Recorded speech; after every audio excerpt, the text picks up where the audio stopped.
어느 설교하시다가 숫자에 헷갈리신 목사님과 좀 까탈스러운 한 교인의 우스운 얘기가 있습니다. 목사님 설교하시다가 예수님께서 떡 5천 덩어리와 물고기 2천 마리로 12명을 먹이셨습니다. 이렇게 실수로 숫자를 그렇게 얘기를 하신 겁니다.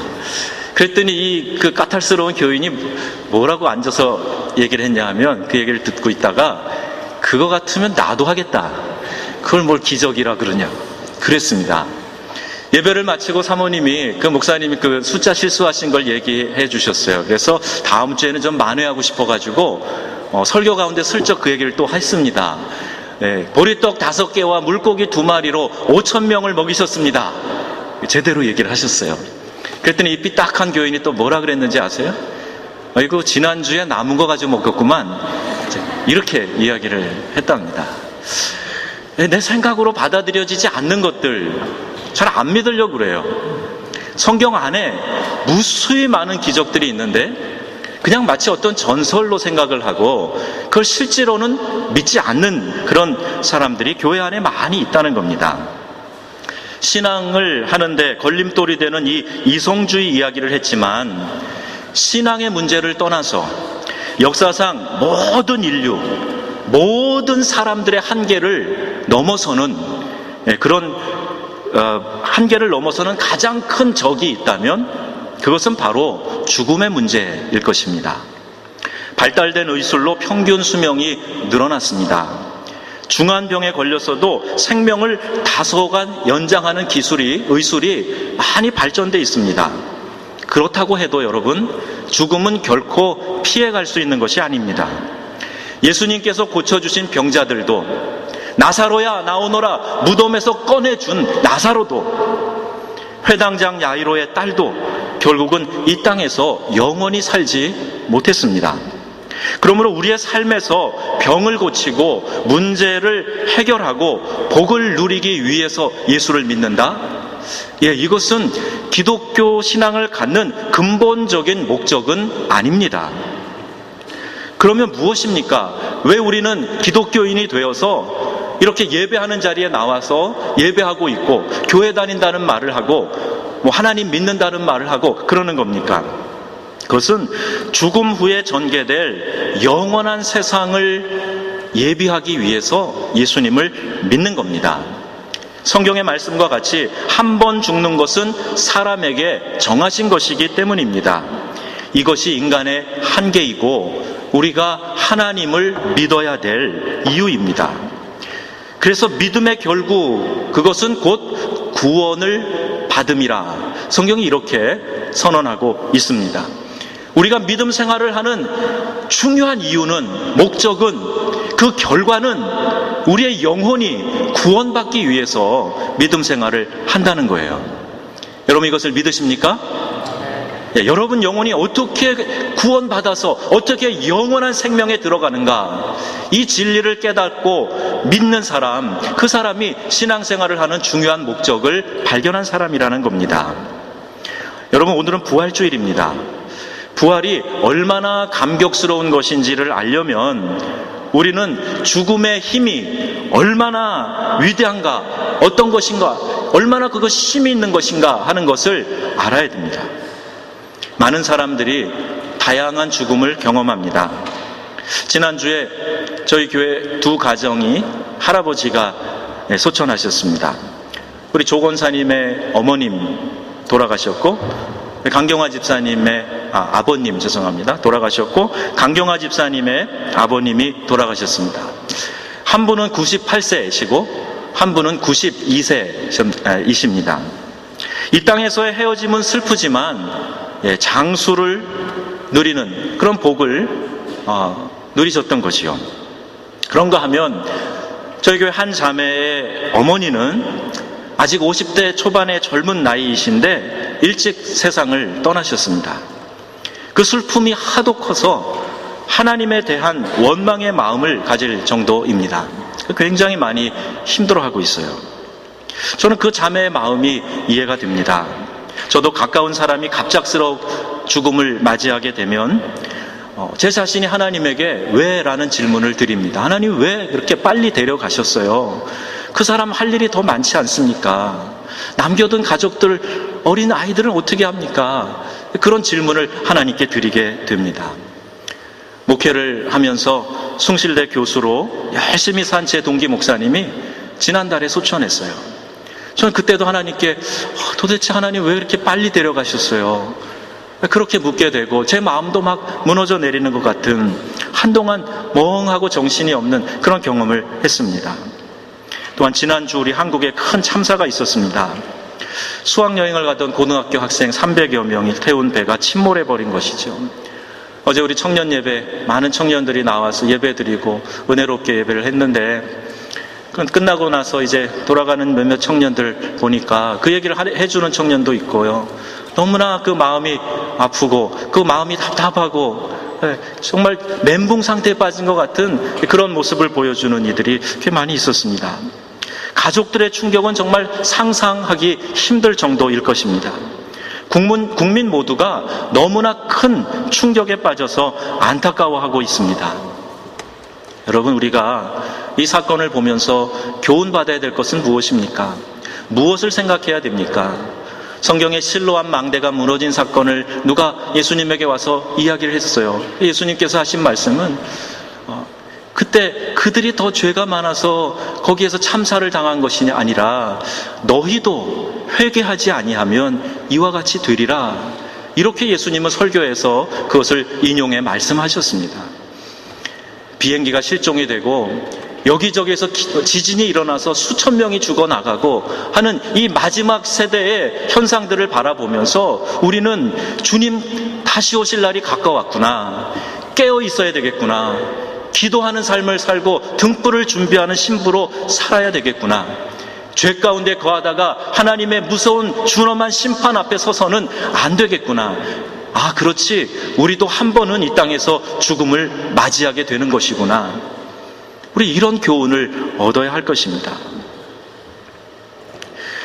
여러분, 우리가 이 세상을 살아가면서 언제 주님이 우리를 부르시더라도 부끄럽지 않은 모습으로 설 수 있도록 날마다 우리 주님이 다시 오실 날 고대하면서 믿음으로 살아가면서 승리하는 삶을 결단해야 될 겁니다.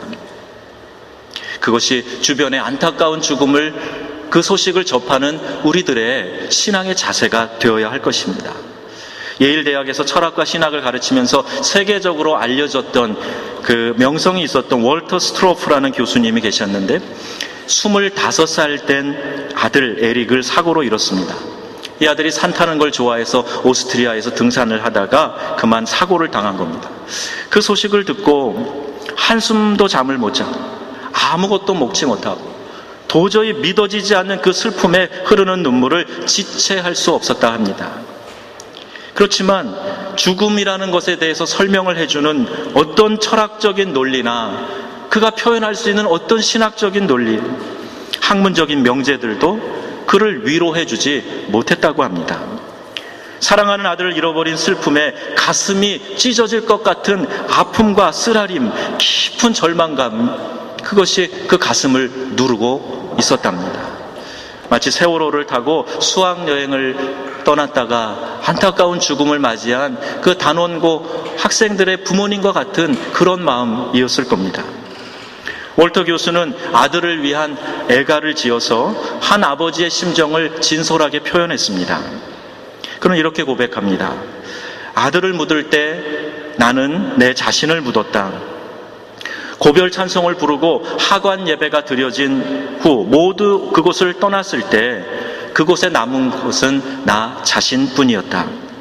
아들이 가버린 이후 이제 세상은 완전히 달라졌다. 핑크빛은 보라색으로 바뀌었으며 노란색은 갈색으로, 파란 하늘은 잿빛 하늘이 되고 말았다. 이제 세상은 더 이상 나에겐 아름답게 보이지 않는다. 이런 애가의 내용이었습니다.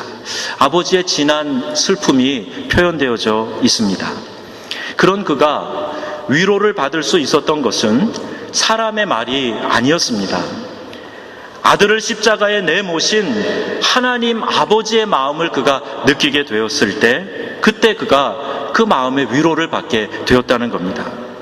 그리고 그러한 모진 슬픔을 이겨낼 수 있었던 것은 바로 다시 사신 예수님에 대한 부활신앙 때문에 그 큰 슬픔을 이겨낼 수 있었다는 겁니다. 여러분, 우리도 이 큰 충격에서 이겨내고 또 우리 마음 가운데 다시 소망을 얻는 길은 예수께서 부활하셨다는 거예요. 그리고 그 부활의 소망을 우리에게도 주셨다는 겁니다. 이 부활의 신앙이 우리 가운데 가득해서 우리의 삶 속에 찾아오는 그 어떤 절망과 슬픔도 넉넉히 이겨내시는 저와 여러분 되기를 주의 이름으로 축원합니다. 예수님이 십자가에서 모진 수모와 고난을 당하시고 그리고 사망 권세를 이기시고 부활하셔서 부활의 첫 열매가 되셨습니다. 그리고 그를 믿는 자들도 마지막 날에 부활할 것을 말씀해 주셨기 때문에 우리가 그 말씀 붙들고 소망을 하는 거예요. 이 세상이 다가 아닙니다. 고린도전서 15장 17절 오늘 말씀해 보면 그리스도께서 다시 살아나신 일이 없으면 너희의 믿음도 헛되고 너희가 여전히 죄 가운데 있을 것이요. 예수님이 십자가에서 운명하신 이후에 막달라 마리아에게 깊은 그 슬픔이 찾아왔어요. 사랑하는 주님의 비참한 죽음을 보고 참담했던 그녀가 안식 후 첫날 준비해둔 향품을 가지고 무덤에 오릅니다. 한 번만이라도 더 주님을 뵙고 싶었기 때문이에요. 사흘 전에 십자가에서 달려서 비참하게 죽어가시는 예수님의 모습을 찢어지는 가슴으로 바라봤던 여인입니다. 또 자기 손으로 예수님을 무덤에 뉘었기 때문에 예수님, 살아계신 예수님을 다시 만날 것이다 라는 그런 기대는 없었습니다. 다만 그 시신이라도 한 번 더 뵙고 싶은 그런 애틋한 마음이었을 것입니다. 지금 구조대가 어떻게 해서든지 좀 찾아내기를 바라는 그런 마음과 아마 비슷한 마음이었을 거예요. 여러분, 부활이 왜 감격입니까? 부활이 왜 기쁜 소식입니까? 부활주일날 우리가 기뻐합시다, 감격합시다 하는데 도대체 왜 그런 거예요? 성경은 말씀합니다. 그러나 이제 그리스도께서 죽은 자 가운데서 다시 살아나사 잠자는 자들의 첫 열매가 되셨느니라. 이 말씀은 그러나로 시작이 되는데 이 그러나가 어디와 연결되어 있냐 하면 그 바로 세 절 위에 17절 말씀과 연결되어 있어요. 그리스도께서 다시 살아나신 일이 없으면 너희 믿음도 헛되고 너희가 여전히 죄 가운데 있을 것이요. 그러나 예수께서 죽은 자 가운데서 다시 살아나셨다는 거예요. 여러분, 우리는 그 어떤 방법으로도 우리의 죄 문제를 해결할 수가 없습니다. 그 어떤 우리의 행위로도 우리의 죄 문제를 해결하고 거기서 씻음 받을 수가 없어요. 그러나 예수 그리스도께서 우리를 위하여 대신 죽어주시고 부활하심으로 말미암아 우리가 이제는 죄 가운데 거하지 않게 되었다는 겁니다. 여러분, 이 사실 하나만으로도 우리는 놀라운 은혜와 그 감격을 이미 선물로 받은 거예요. 죽음으로 끝내신 것이 아니라 죄와 사망의 권세를 이기시고 부활하셨기 때문에 우리의 죄 문제가 해결되었고 우리의 구원이 보장된 것입니다. 첫 열매가 되었다 하는 것은 그를 따르는 다른 사람들도 부활하게 된다라는 말씀입니다. 그래서 요한복음 11장 말씀에 보면 예수께서 이르시되 나는 부활이요 생명이니 나를 믿는 자는 죽어도 살겠고. 여러분, 우리의 삶이 그 죽음의 두려움과 또 생사로 나누어지는 이별의 슬픔만 있는 것이 아닙니다. 죽음의 그 엄청난 권세를 이기고 다시 살아난다라는 소망이 있다는 거예요. 다시 부활한다는 소망을 가지고 우리가 그리스도인으로 이 땅을 살아간다는 겁니다. 여러분, 아멘이세요? 여러분, 부활할 것을 소망하십니까? 예, 그 소망이 우리의 신앙의 근거가 되는 겁니다. 그런데 예수님의 제자들은 그것을 몰랐습니다. 늘 그의 발치 앞에서 말씀을 듣던 예수님을 그렇게 사랑했던 마리아도 깨닫지 못했습니다. 사망의 권세가 부활하시는 예수님을 더 이상 무겁게 그 무덤 속에 가두어둘 수 없었음에도 불구하고 그것을 제자들은 알지도 못하고 있었어요. 우리도 부활의 첫 열매인 예수님처럼 다시 부활하게 된다는 이 사실을 우리가 알고 있으면서도 이 부활의 감격이 우리의 마음에 없다면은 우리 부활신앙을 가지고 있지 않은 거예요. 여러분, 우리 모두가 함께 부활하신 주님에 대한 감격, 나를 위해서 고통받아 죽으시고 다시 살아나신 그 주님에 대한 감사가 우리의 심령 가운데 넘쳐나기를 주의 이름으로 축원합니다. 부활의 신앙이야말로 우리의 믿음의 본질인 것이지요. 이른 아침에 무덤을 찾는 여인의 모습은 아름다운 신앙인의 모습이었습니다. 아무도 일어나지 않은 새벽에 그들은 주님의 무덤을 찾아가는 신앙적인 열심을 보였습니다. 그들은 귀한 향품을 준비해서 그 향품을 드리고 싶었던 거예요. 유대인들은요, 이 시체가 부패하기 전까지는 아직 그 혼이 남아있다고 생각해서 그 시체에 향을 바르는 그런 일을 했습니다.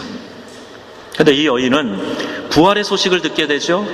그리고 부활하신 주님을 가장 먼저 만나는 축복을 누렸던 겁니다. 아름다운 헌신의 신앙이죠. 예수님을 찾아가는 것으로 인해서 엄청난 불이익을 당할 수 있는 상황이었습니다. 그러나 죽으면 죽으리라. 내가 사랑하는 그분 마지막 보내는 마음에 가서 향품을 발라드리지 못할 이유가 뭐가 있냐. 그런 신앙을 가지고, 그런 열심을 가지고 찾아갔던 거예요. 그러나 그들에게 한 가지 더 필요한 것이 있었습니다. 열심이 있었고 또 이미 돌아가셨지만 그를 사랑하는 마음으로, 그 시체라도 보고자 하는 마음으로 갔지만 그것으로 충분하지 않았어요. 그에게 필요했던 것 하나가 더 있는데 그것은 바로 부활 신앙입니다. 예수께서 다시 부활하셨다, 부활하실 것이다, 그리고 부활하신 그 주님이 나와 함께 하신다라는 부활 신앙이 필요했던 거예요. 여러분, 이 부활신앙은 무엇을 이야기하는 겁니까? 부활에 대해서 예수님에게 많은 가르침을 받았지만 여전히 제자들도, 마리아도 부활신앙이 없었어요. 알기는 아는데 그것이 마음속에서 느껴지지 않고 전혀 감동으로 다가오지 않았던 겁니다. 모르긴 해도 혹시 우리 가운데 그런 분 계실지 몰라요. 아, 부활절이구나. 사람들이 밖에서 교회 가니까 사람들이 좋아요즈 박도 하고 본 팻도 하고 막 그러는데 도대체 왜 그러는가 잘 몰라요. 감격이 없는 것 같아요. 그냥 초콜릿 주고받고 계란 나눠 먹고 그러는 거 아닌가. 월요일 날은 또 그 렁디드 박, 그래서 이 샌드위치처럼 돼가지고 놀러 가기 좋네, 잘 됐네. 지난 성금요일 날 불란서 교회 목사님들과 함께 성찬을 나누고 요한복음을 읽는 그 모임에 갔었습니다. 많이 오진 않았어요. 그런데 그 저녁에 같이 기도하면서 저는 그 부활을 기다리는 신앙인의 숭고한 그런 모습들을 그 가운데서 좀 읽을 수 있었습니다.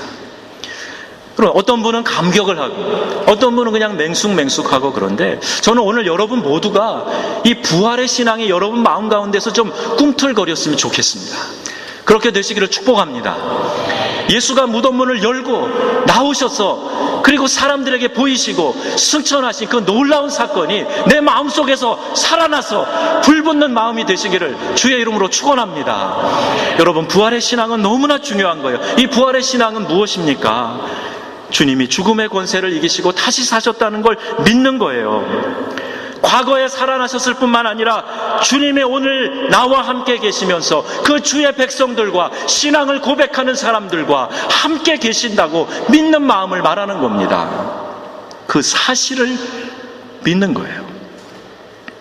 부활을 믿지 못하는 사람들이 있었습니다. 불트만이라고 하는 독일의 유명한 신학자가 있는데 그는 성경을 비신화하려고 했어요. 성경에 나오는 기적들을 믿지 않습니다.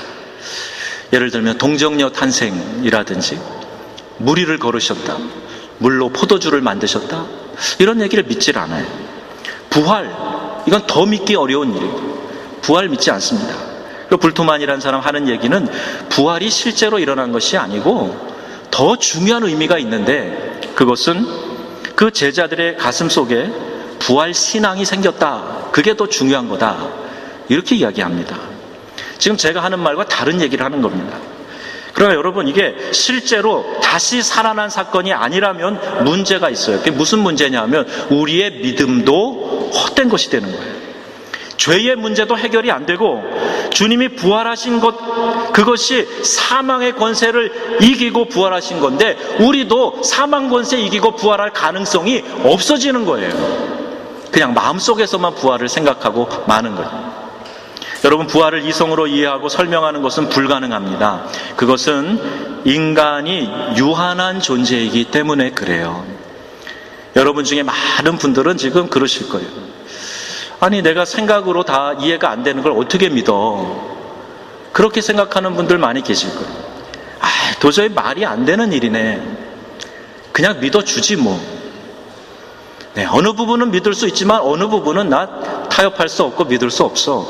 막 그런 생각하시는 분들이 계실지 모르겠어요. 그러면 여러분이 좀 깊이 묵상하셔야 될 것이 있는데, 인간이 얼마나 유한한 존재인가도 좀 깊이 묵상하시면 좋겠습니다. 우리는 육체적인 한계를 가지고 있어요. 만물의 영장이라고 떵떵거리지만 사실은 짐승들이 가지고 있는 그 육체의 힘만큼도 없습니다. 없어요. 우리의 시력이 독수리보다 좋은가요? 우리의 후각이 개보다 나은가요? 아니, 여러 면에서 부족해요. 위험할 때 사슴처럼 도망갈 수 있나요? 아니, 없어요. 약하디 약합니다. 육체만 그런 것 줄 아세요? 우리의 정신도 마찬가지예요. 빛이요, 1초에 지구를 7바퀴 반을 돈다고 배웠습니다. 1초에 빛이 가는 속도는 30만 킬로미터입니다. 그러면 지금 저희가 밤하늘에 이 비추는 별을 보고 있는데 사실은 그 별의 빛을 보고 있는 거죠. 그 별이 어디에 있는 줄 아세요? 수십만 광년, 빛의 연으로, 빛의 1년, year로 따져서 수십만 광년 떨어진 곳에서 비치는 빛을 지금 보고 있는 거예요. 그 별이 벌써 없어졌을 수도 있어요. 예, 그러면 그 광활한 우주는 도대체 누가 만드신 거예요? 도대체 어떤 원리로 돌아가는 거예요? 우리는 지구에 살면서 지구 저편도 이해하지 못하는데 그 광활한 우주는 누가 만드시고 어떤 질서로 움직이는 거예요? 창조주 하나님 없이 가능한 일입니까? 우리가 할 수 있는 일, 이성으로 이해할 수 있는 일 지극히 제한되어져 있어요. 그래서요, 하나님은 신앙을 우리 인간의 지식 안에다가 담으려고 하지 않으신 겁니다. 우리의 지식 안에 신앙을 다 깨달아서 알 수 있도록 담아 놓으셨으면 이미 그건 전능하신 하나님도 아니시고 우리가 알 수 없는 위대한 분도 아니신 거죠. 다 이해할 수 없어도, 다 깨닫지 못해도 믿고 고백함으로 구원도 받고 하나님과 교제할 수도 있게 하신 겁니다. 다 알지 못해도, 다 알 수 없어도 그래, 믿고 고백함으로 하나님을 알아서 구원받고 그리고 하나님과 사랑의 교제를 나누도록 그렇게 허락해 주신 거예요. 부활도 신비입니다. 이 신비를 통해서 우리가 죽음의 문제를 넘어설 수 있게 해주신 거예요. 그렇다면 예수님의 부활은 우리의 영혼 구원과 어떤 관계를 가지고 있습니까? 부활 신앙이 왜 필요합니까? 회복입니다. 회복 때문에 하나님은 우리에게 부활 신앙을 가지라고 말씀하고 계시는 거예요. 죄 문제 해결을 통한 하나님과의 관계 회복을 말하는 겁니다. 삶의 모든 눌림과 문제들 가운데서의 회복을 말하는 거예요. 이것이 부활신앙이 우리에게 주는 능력이 되는 겁니다. 엠마오로 내려가던 두 제자가 있었어요. 터덜터덜. 그들이 믿고 따르던 스승이 아무 힘도 없이 십자가에 달려 죽었고 그 초라한 죽음의 모습을 보고 이제 그냥 소망도 없이 자기들 마을로 터벅터벅 내려가고 있었습니다. 그 슬픔에 잠긴 두 제자들에게 부활하신 주님이 나타나셔서 다가가셨어요. 두 사람이 슬픈 빛을 띠고 머물러 서더라 그랬습니다. 그런데 부활의 주님을 만난 다음에 그들의 고백이 바뀌었어요. 얼굴에 슬픈 빛이 있었고 아무 힘도 없이 그냥 의미를 잃어버리고 터벅터벅 가고 있었는데 주님을 만난 다음에 이렇게 고백합니다. 우리에게 성경을 풀어주실 때 우리의 마음이 뜨겁지 아니하더냐 그랬어요. 부활의 주님을 만나면 그 소망으로 인해서 우리 가슴에 불이 들어오고 우리 가슴에 다시 소망이 생겨나는 거예요. 이것이 부활의 주님이 주시는 회복인 줄로 믿습니다. 부활의 주님을 만나면 이 소망이 생기는 거예요. 그래서 부활신앙은 우리를 회복해 하는 신앙입니다. 여러분, 부활의 신앙은 우리의 모진 슬픔도 이기게 합니다. 부활의 신앙은 고통스러운 삶 속에서도 하나님을 발견하게 해주고 도우심의 손길을 만나게 해줍니다. 죽어도 사는 부활의 신앙을 가진 사람은 어떠한 환경이나 어려움에도 굴하지 않고 오늘을 승리의 삶으로 살 수 있는 것입니다. 이 자연이 파괴되어져 가고 있어요. 그래서 많은 자연 파괴 때문에 생기는 자연 재난들이 더 많아지고 있습니다. 인간의 마음이 점점 더 황폐해지고 있습니다. 탐욕과 불의와 거짓과 폭력이 난무하고 있습니다. 많은 오해와 갈등과 상처들이 정말 우리가 사는 이 세대에 점점 더 기승을 부리고 있는 거예요. 근데 그런 상황 가운데서 여러분, 이것에서 벗어나서 우리에게 평화를 비추게 해주신다는 거예요. 뭐가? 부활의 신앙이 이런 문제에서 회복을 주신다는 겁니다. 그리스도를 본받는 희생과 섬김의 정신은 이 부활의 신앙에 뿌리를 두고 있는 겁니다. 책 마음의 청진기라는 것이 있는데 문요한이라는 분이 쓴 책입니다. 저자가 정신과 의사입니다. 간혹 그가 이런 질문을 받는다고 합니다. 선생님, 힘든 사람들의 이야기만 듣다 보면 힘들지 않습니까? 그런 질문이에요. 그럼 당연히 힘들 때도 있지만 그보다는 환자가 치유되고 변화되는 모습을 보면서 기쁨과 보람을 느낀다고 고백하고 있습니다. 그러면서 자신이 얻게 된 소중하고 값진 것이 우리 안에 내재된 생명력에 대한 믿음을 가지게 된 것이라고 이 책에서 소개합니다. 이 말이 참 인상적으로 다가왔어요. 우리 안에 내재된 생명력에 대한 믿음을 갖게 됐다 하는 겁니다. 여러분, 이것이야말로 목사인 저와 예수 믿는 우리 모두가 믿어야 될 사실이 아닙니까? 저자는 이렇게 덧붙입니다. 무서운 화마가 휩쓸어 재만 남은 사냐에도 수목이 자라고 방사능으로 오염된 도시에도 다시 꽃이 피어나며 기름으로 뒤덮인 바다도 다시 정화되는 것처럼 우리에게도 자연 치유와 자기 정화의 원천적 생명력이 있다 하는 거예요. 한 정신과 의사가 이것을 깨달았다면 예수 믿는 우리들은 말할 것도 없습니다. 예수님의 능력으로 말미암아 그분의 다시 살아나신 그 부활하심으로 말미암아 그 부활신앙이 소망이 되어서 우리 안에 모든 파괴된 것들, 모든 맺혀있는 것들, 꼬여있는 것들, 상처로 얼룩진 것들 우리 주님께서 회복시켜 주실 줄로 믿습니다. 이것이 부활신앙의 소망인 것이지요. 저는 이 말에 전적으로 공감합니다. 왜냐하면 우리를 회복시키시는 하나님을 믿기 때문입니다. 지난 수요일 날 많은 분들이 오셔서 우리 간절히 기도하셨어요. 이 기도 제목을 그 자리에서 묻고 같이 기도했는데 가정의 구원을 위해서, 이번 고난주간에 특별히 전도주간으로 선포하지 않았습니까? 가족의 구원을 위해서 기도하는 분들도 계셨고 또 몸이 아픈 곳이 있어서 그 회복을 위해서 기도한 분도 계셨고, 그리고 마음이 편치 않아서 시달리는 문제가 있기 때문에 그 마음의 평화를 위해서 기도한 분도 있었어요. 그러나 우리가 기도하면서 얻은 확신은 믿음의 기도로 말미암아 하나님께서 이 기도를 통해서 치료하시고 역사하실 것이다 라는 것이었습니다. 그리고 그렇게 선포하고 기도했어요. 여러분, 이 믿음의 기도가 병든 자를 고치고 마음이 상한 자를 회복시켜 주시고 우리가 간구하는 영혼 구원의 문제들을 주님께서 들어주시고 역사가 일어나게 될 줄로 믿습니다. 주님이 부활의 소망을 주셨기 때문이에요. 우리가 믿음으로 기도할 때 부활하신 주님께서는 우리에게 이 모든 일들을 감당할 수 있도록 은혜를 주신다는 겁니다. 그의 육체가 채찍에 맞고 찢기고 상함으로 그렇게 고통당한 것은 우리의 질고를 지고 친히 그가 육체의 고통을 당하신 것이기 때문입니다. 질병을 위해서 기도할 때 들어주시지 않을 이유가 없어요. 내 마음의 평화를 위해서 기도할 때 하나님이 우리의 심령 가운데 모든 근심을 다 제하여 주시고 분명히 주님이 주시는 평화와 그 빛을 우리 가운데 심어 주실 줄로 믿습니다. 부활의 주님이 우리에게 주신 소망이기 때문에 그래요. 이분들 분명히 기도로 승리할 것입니다.